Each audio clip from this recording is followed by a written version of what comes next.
Assalamualaikum warahmatullahi wabarakatuh. Perkenalkan saya Siti Nur Aisyah dengan NIM 425211026.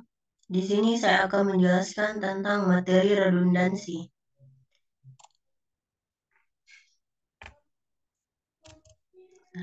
Apa itu redundansi?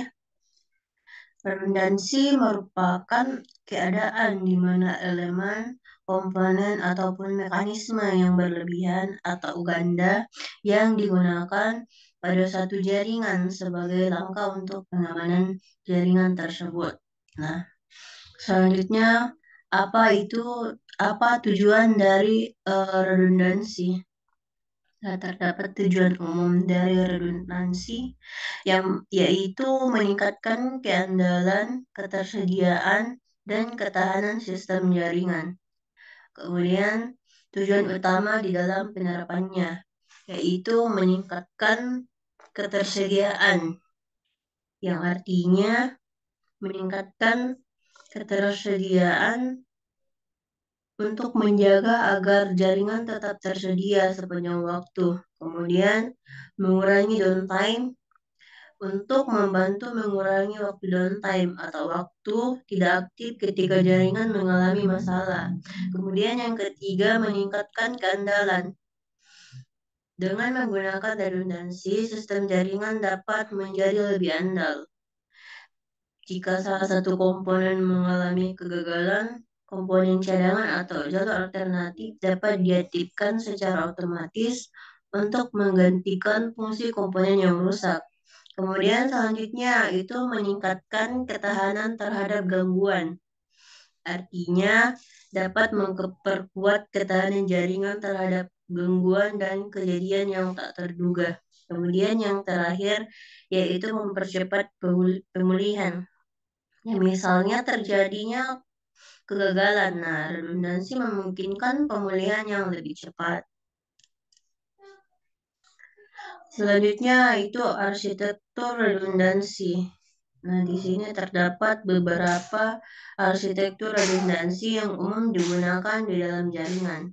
Yang pertama itu redundansi perangkat keras. Nah, pada arsitektur ini komponen perangkat keras ganda digunakan untuk memastikan ketersediaan yang tinggi. Misalnya menggunakan multiple switch atau multiple router dengan konfigurasi failover atau clustering.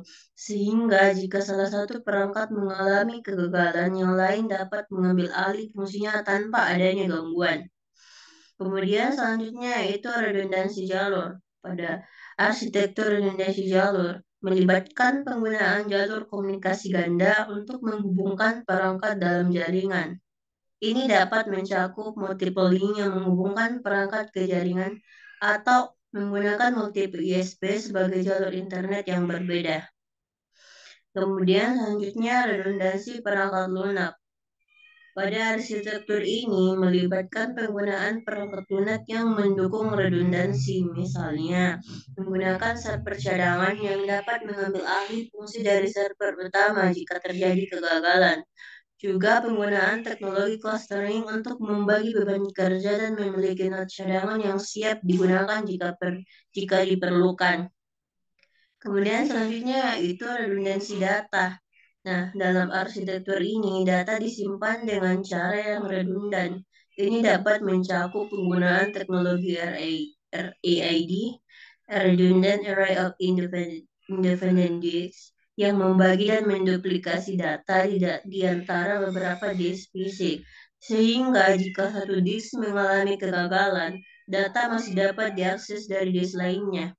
Kemudian yang terakhir adalah redundansi daya. Arsitektur redundansi daya melibatkan penggunaan sumber daya ganda seperti power supply dan UPS, uninterruptible power supply. Ini bertujuan untuk menjaga pasokan listrik yang stabil dan melindungi perangkat dari gangguan daya atau pemadaman listrik. Nah, selanjutnya yaitu skenario redundansi. Yang pertama skenario redundansi perangkat keras. Di sini skenarionya menggunakan dua switch yang saling terhubung dengan konfigurasi redundansi. Kemudian menggunakan multiple router dengan konfigurasi hot standby router protokol HSRP atau Virtual Router Redundancy Protocol. Menerapkan server load balancer yang menggunakan multiple server dengan konfigurasi failover.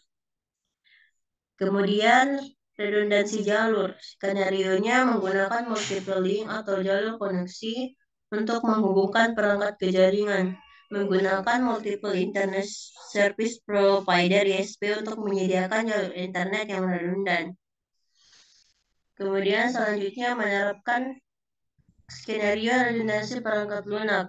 Skenario-nya menerapkan clustering pada server untuk membagi beban kerja dan memiliki dot cadangan.